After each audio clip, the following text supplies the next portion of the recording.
by Commission for the work they do in partnership with the force. However, my focus has got to be on the areas where we do not deliver for our most vulnerable. First and foremost, and most importantly, I'd like to offer a sincere apology to every member of a family or a child who has been failed as a result of some of our improvements not being made swiftly enough. So hopefully, Commissioner, we will be able to answer the questions that you've posed throughout the presentation. But of course, when we get to the end of the presentation, if that's not the case, then please, come back to us if there are elements of it that have not yet been addressed as a result of the presentation. So moving on to the next slide, which should be the NCPI improvement timeline. Can I just check that everybody can see that and it's moved on? We can, thank you. Perfect, thank you.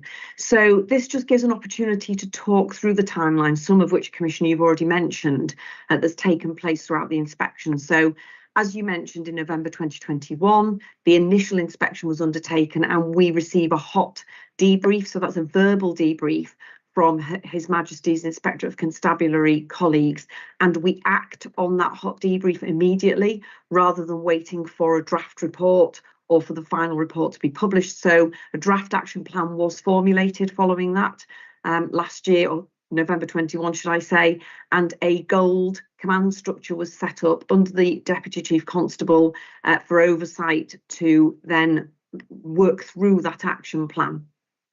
As you know, then the report was published in March 2022 and the formal report was published, and PAMs, or public accountability meetings, followed that, where updates were given on actions that had already been taken since the hot debrief and then actions that were due to be taken, and the action plan was developed further as a result of that. Then, as we know, in December 2022, the further formal inspection took place, followed by a hot debrief again. We formulated an immediate action plan to intensify activity on areas of improvement. And you will see on the slides that follow that the core intensification was around, out of 10 recommendations, 4 recommendations that hadn't been progressed in the manner or as swiftly as we would have liked. The other 6 recommendations have had detailed updates and progress made on them, which you will hear about during the presentation. And then, of course, today we've seen the formal report released by His Majesty's Inspectorate. So moving on to the next slide, please. So in terms of next steps, as you can see, the overarching comments of HMIC in respect of our next steps, you can see on the screen there. I won't read through it all in detail, but as you can see, we still need to improve in some areas, and we'll talk through those in a moment. We need better outcomes for children. You'll have seen the case studies in the report, but there has been some notable progress in respect of training that you've already mentioned, Commissioner, identifying children's vulnerability, good safeguarding referrals, good work with partners, and then the improvements in the force control room in terms of how we're answering calls. But despite that, we haven't made all of the progress that we need to do to complete the action plan. And again, some of those areas that have been achieved since December 22, and then the timelines going forward from here are included in the following presentation. I would mention that, of course, people will be aware from reading our full police efficiency, effectiveness, legitimacy inspection, our PEEL inspection, which took place in the autumn last year, which was published in March this year. There are also significant areas for improvement in that report that have impacted on the delivery of some of the improvements in the NCPI inspection, notably around demand profiling in terms of what resources are required, and you'll see some of the uplift in resources, and our ability to undertake effective audit and inspection in respect of some of our corporate services being inadequate. So we've got here approved for the second phase 2. You've got this hot debrief in December, and we've just put this through now. Why has there been a time lag there? And I suppose I have concerns that I need to see immediate improvements, and we'll still have time for these for this phase 2 to be implemented. So Lisa, I see you put your hands up. Can you come through? Yes, Commissioner. So, as you're aware, and this links back to the Peel report outcomes about our business insight and performance management and demand management work in the background needing to be completed. So some of the demand profiles of the force hadn't been updated as a result of our corporate services not being where they needed to be, or not having the right people with the right skills. So in order to form a proper evidence base of exactly which skills are required in which areas of business needs proper demand profiling. Otherwise, and as you'll have seen in the Peel report, HMIC made comment of the fact that we weren't basing the allocation of resources correctly on accurate demand work. So the demand work needed to be done first to make sure we were putting the right people in the right posts in the right places to achieve the outcomes that we need to safeguard the most vulnerable. And we didn't want to make a decision. And as you can see, it's a significant reallocation of resource. So this is not growth. This is movement of resource from a less threat, less risk area of policing, and that will impact on other members of the public. But of course, this is an absolute priority for us to safeguard children. But in order to make that decision, it has to have a strong evidence base. And that's why the delay occurred in order to carry out that detailed demand profiling work. So Heather, forgive a question then. So for me, it's how are you assuring yourself? How are you doing that? How are you satisfying yourself that this work is being carried out? What are you seeing? How are you going about it to find out that evidence, and where is it being collected and held? So the inspector has implemented a series of measures within the team which get held against the sergeants and the constables, and they get monthly reviewed with each individual of the team. But to provide that independent assurance, so they're not marking their own homework, in essence, I have an independent member of quality assurance that is looking at every single action that's been identified for improvement, and is dip sampling and auditing reports from January onwards on our advisor management system to make sure that we're picking up all of those issues. And obviously that feedback then gets fed back to the team. There have been numerous personal briefings by myself and the DCI, and that information and understanding of the team of what the expectations is absolutely clear. So they've got complete clarity of purpose in terms of what they need to do in this particular area of business. So we've had three, and I'm going to take the first two together. I'm not going to read it out, it's quite lengthy and we're running over, but you can probably give a scan over it. And I think it's a really important question. I'm going to take them both together. So Mr. McDonald from York and Mr. Cook from Harrogate, thank you very much. So certainly from my point of view, my office were present at most of the operational meetings following the initial NCPI report and sought assurances at these meetings.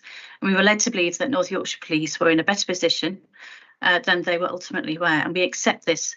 And as a result, we have entirely overhauled our scrutiny and assurance process. I have clearly set out how I will hold North Yorkshire Police to account for delivery. And part of this is a refreshed terms of reference for my live streamed online accountability meetings from the end of this month, which will include a standing agenda item for the Chief Constable to report on progress against the HMIC FRS improvement plan in a public forum. This means the improvements can be closely monitored by the public, and that I can seek assurance on behalf of the public that this is positive progress is happening in a very transparent way. Me and my office's scrutiny work does not stop at these meetings and will continue in every scrutiny panel, Executive Board, HMIC FRS Improvement Board, Risk and Assurance Board, and other frequent interactions I have with the chief officers, and where I will expect to receive assurance and, more importantly now than ever, evidence that the services are on track with their plans. I have not accepted what I am told. My team and I have and will require evidence of transformation in all areas of improvement going forward. So all this information and our assurance framework is on my website, which you can access. please, if you have any questions, I have an open door policy. I am more than happy to take any member of the public through any questions you have about how I and my team scrutinise and work closely with North Yorkshire Police. Right, can we go on to the third question, please?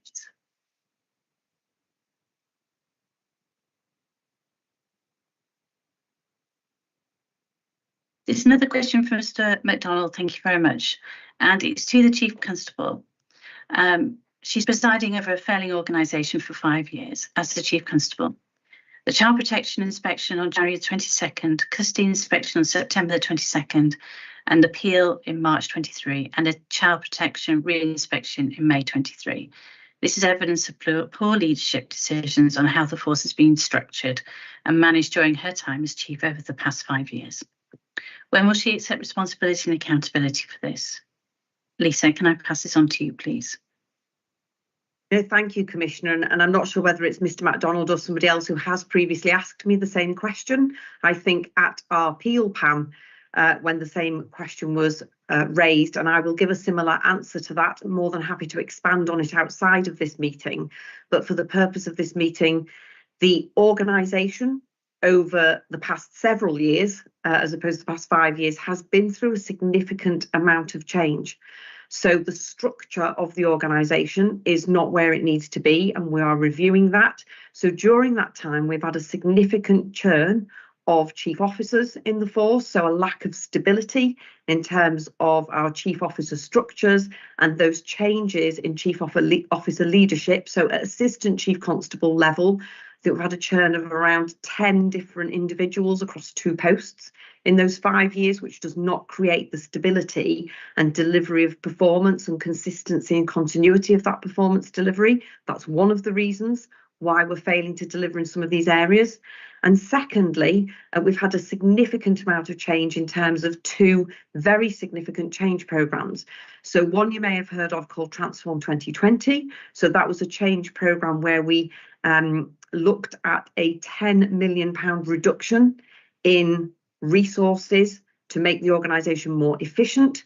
That implementation took place during the period of COVID, and as a result of that was not properly implemented or evaluated, and I think has caused us some difficulties in terms of capacity and capability across some functions in the organisation.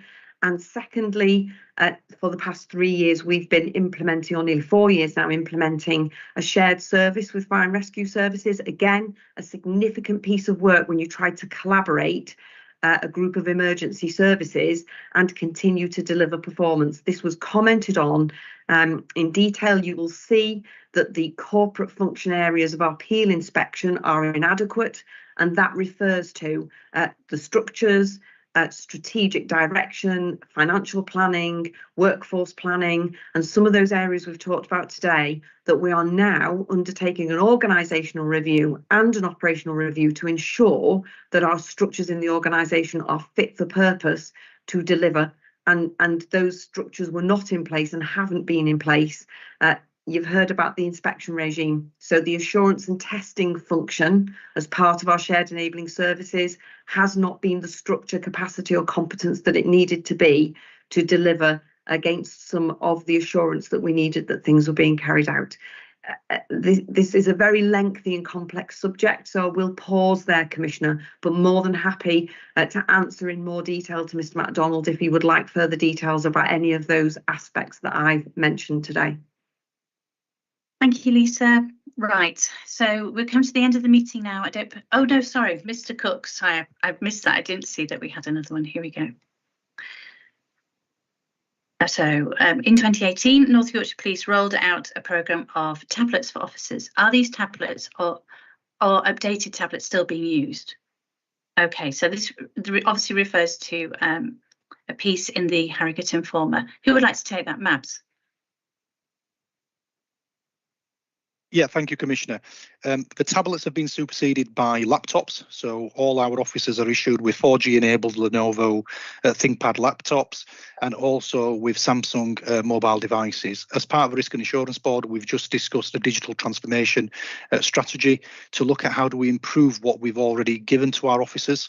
and staff across the organisation, and some of that is from user groups, in particular officers who are wanting to provide their feedback around how we can make them devices much more user-friendly and better for the public we serve. So all that work is in hand and is ongoing. So to answer Mr. Cook's, yes, mobile technology is at the forefront, is something that we find integral to running an efficient and effective police force, and it provides better service to the public and victims.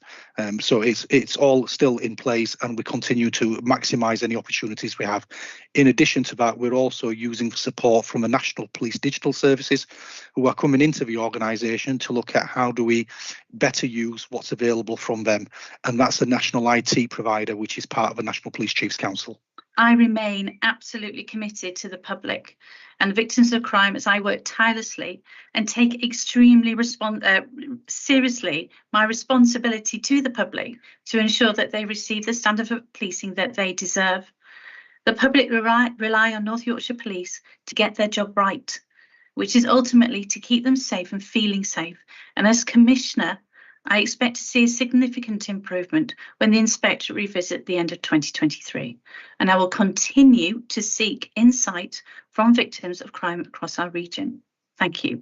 If you have any further questions, please do not hesitate to contact my office. I'm very happy to meet with you and or answer any correspondence. Thank you very much to everybody who's attended and watched this online meeting today.